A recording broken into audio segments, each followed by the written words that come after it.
God is so good to me. He'll never leave you empty.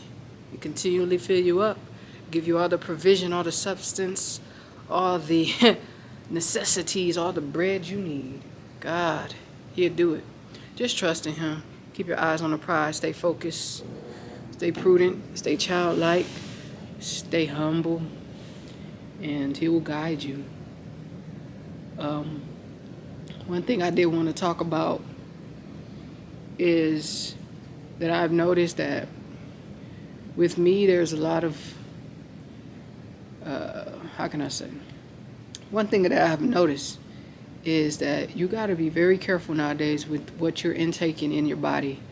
I mean, yes, that's always been the case. You always have to be very cautious and use wisdom in ingesting food. But now you have to really make it a priority. You got to really be serious about what you put in your body, because it's a lot of witchcraft that's in the food. A lot of witchcraft.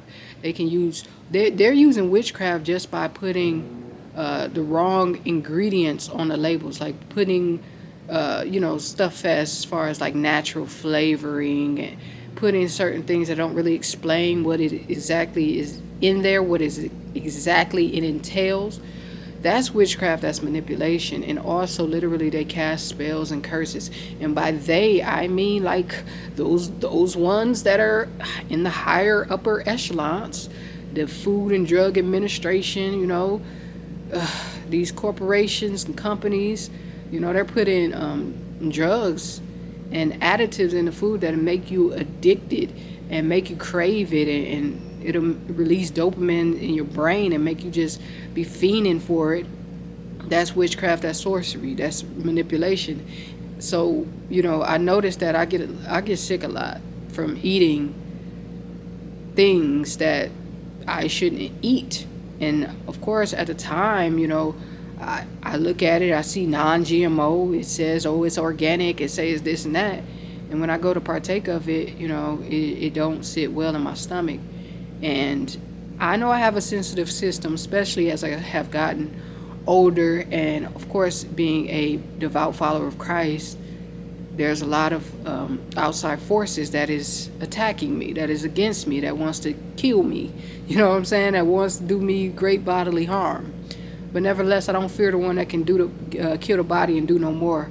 But I fear the one that can kill both body and soul in hell. And that is God. That is Christ. But I want to just warn you all out there to be very careful. Pray before you eat. And that's what I have fallen short. I haven't been really praying over everything I eat. Like, I'll hear the Holy Spirit tell me not to partake of that, or to just eat only a small portion. But, I just kind of brush it off, and I think, oh, it's not that bad. It's non-GMO. It's organic. It's this and this and that. The next thing you know, I'm humped over somewhere, curled up, feeling like I'm about to lose my soul, lose my life. But nevertheless, I just warn you all to take precautions, be proactive in maintaining your health. Of course, we know spiritually first and foremost, but also physically, man. Really just the safest route is the natural route. As far as I know, they manipulated the fruits and vegetables, but that's going to be the safest route. Fruits and vegetables, a little meat here and there, you know what I'm saying? Grains, beans, things that are just safe. Of course, preferably fruits that have the seeds still in them, fruits that have not been totally manipulated and have pesticides and all types of, poison on it. That's going to be the safe route. But all these prepared dinners and frozen dinners and all of these packaged goods and all of that extra stuff, be very careful. I mean, if you want to make a drink, make it yourself. You want like, a berry drink, or you want like a fruit punch or something, make it yourself. Invest in a juicer, invest in a blender, and go that route. Because I'm just saying, I can only speak from experience. Maybe you all out there, y'all can eat whatever. I know it was once upon a time that I could eat whatever.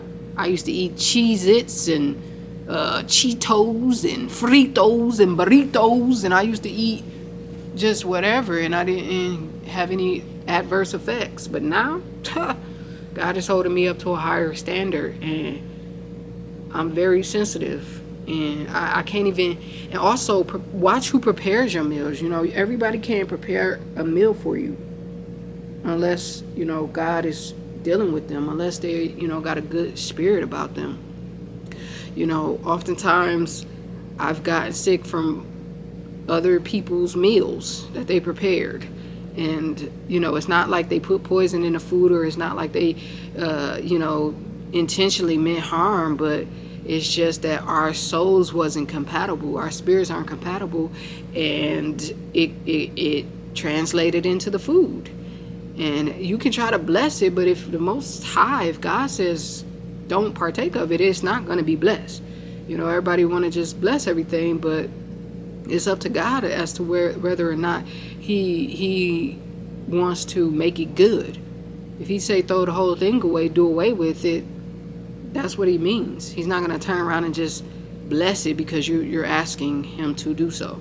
So just be forewarned, be very careful, be very wise. And yeah, they putting witchcraft in the food, praying over it, putting blood in it, I don't even want to mention all the nasty stuff that they're doing to the food. Baby and cells and fetuses and aborted. Yeah, it's disgusting. And also, I was also thinking, because I think really deep, you know what I'm saying? I got a mind of my own that is just not like everybody else. And so I was thinking, like, I know that there is magicians that can literally make food appear out of nowhere. Like, they pull it out of the unseen realm. They pull it out of some dark portal. You know what I'm saying? And they can make an apple appear and just eat it, really. And it is actually an apple. But it wasn't farm raised. It didn't go through its course as far as being grown and, you know, being planted in a seed, being a seed planted in the soil and then sprouting up and growing in a tree and all. It didn't do all of that. They just literally pulled it out of thin air, as so it appears. But really, you know, it was demonic, and it was occultic, and it was dark magic.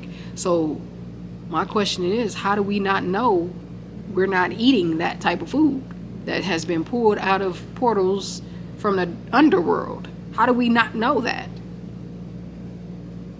You wonder why they got millions of apples and oranges and all the millions of all these different foods.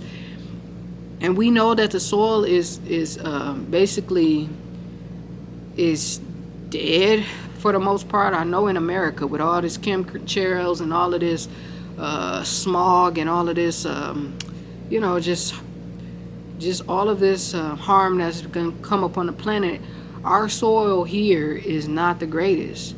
You know, it's been deprived. And so for them to still be able to harvest all of this food, it makes me wonder. You know what I'm saying? It makes me wonder. It's very suspect.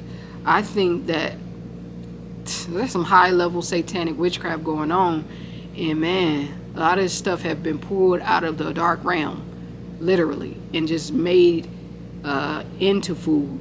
Made into food from demonic means. Like, it's very difficult for me to explain, you know, because it's supernatural. And all the metaphysics and all of the intricacies that is involved in it is deep, but it's real. Man, I'm telling you, there really should be a food crisis. There should be a food shortage, but there's some dark stuff going on that we really don't know the depths of. And just putting that out there. That's just how my mind think. I could be wrong, and I hope I'm wrong, but I could be right. So, Jesus Christ is Lord, even in it still, above it all. Jesus Christ is Lord, all right? So don't have no fear. Jesus is here. He loves you, and you know what I'm saying? He wants you to be healthy. He wants the best for you. He wants your soul to prosper. So, God bless you. Until next time. Peace.